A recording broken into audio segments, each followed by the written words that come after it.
Dwane, I know you've come to expect that your team will play hard pretty much every night, but were you curious tonight if the minds could overcome tired legs, and what did you think of the response? I thought it was a great response. Even though we didn't come up with a W, but for a young team to go from Portland, who is a playoff team, one of the top offensive teams in the league, to a team that's in the top 10 in both categories in offense and defense, here with only without Leonard, but still they had enough firepower.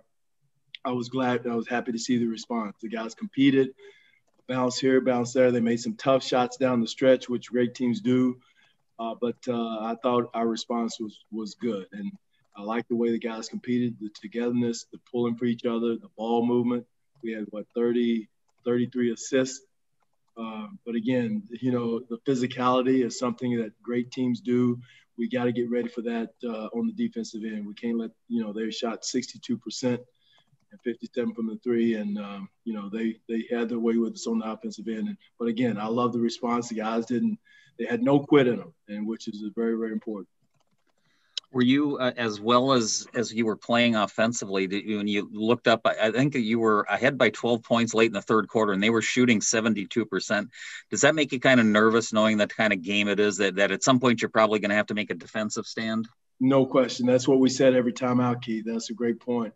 We said the first team that plays defense is going to win, because they have the firepower, the three-point shooting, that, it's just tough to sustain getting tough twos versus their threes, and, might get a stop here and there. But they're a great shooting team. That's what they do.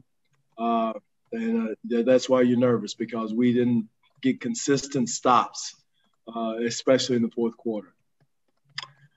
Go to Rod Beard next. Hey, Dwane, I hope you're doing well. Just with Josh taking on that defensive responsibility and guarding PG, but giving him a little bit on the offensive end too, for guys to be able to step up in those individual sorts of things, it sort of sets the tone for where they're going too, right? He's growing. He's growing. He's really taken on. He's bought in. He's committed to what we're trying to do, offensively and defensively. On the break there, that one he got blocked. I thought he had Sadiq over in the corner down the stretch, but he improved in that area, decision-making, but he's totally bought into all the other factors and areas of what we're trying to do. And Josh is playing very, very well right now. I love the way he's playing and the commitment he's making to the team and trying to make the right play. So, really excited about where Josh is right now. And in Frank's case, he's becoming an igniter. Just whenever he gets on the floor, he does little things well. He doesn't make a lot of mistakes, but he does little things well that just help with the continuity. He really does. I mean, he helps the spacing because they don't leave him when he's on the floor. They stay crowded to him, so there's driving alleys. Even if he's not making shots, he draws attention. So, he's a big part of our future. Love the way Frank is playing. And then again, defensively, he doesn't back down. They tried to get him switched off on Paul George 2 or 3 times, and he just didn't back down. He kept him in front, and that's what we have to have, is that two-way type effort from everybody. Go to Omari.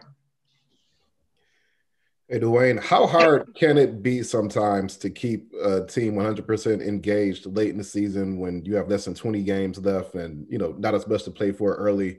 And why has this team not struggled with that when some teams do?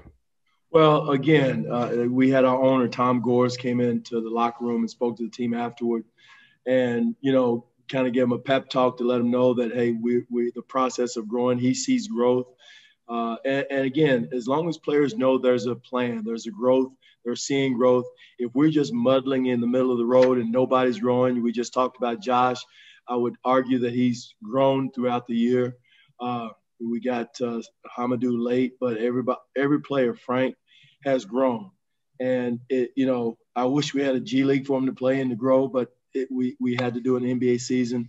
And as you're growing against other teams that's already been together, it's tough. It's tough to win and grow at the same time. But our guys have been growing, didn't come out with a lot of W's, but the growth process is there, and something good is going to come out of it. And so, but I think that's what motivates them. It keeps guys motivated, excited about playing. They see the process, they see the plan going forward. And a lot was said after the draft last year, or even before the draft, yourself and Troy talking about wanting to get guys in who work hard and want to compete. To an extent, do you really have to nail that in the draft? Just knowing that you can't lose that once you get into the season. Is that just a factor of the quality of the players you got during the draft? No question, the character, the DNA of guys, understanding the backgrounds and how they approach the game. Nobody's perfect, and we're not trying to get perfect people, but we want to get the right attitude guys, the right character to want to come in and compete. The competitiveness has to be in their DNA. That has to be automatic in their blood to be a Piston. And just go down through the history of the Pistons. It's been there, those type of guys, and we want to continue that. What is a Piston player?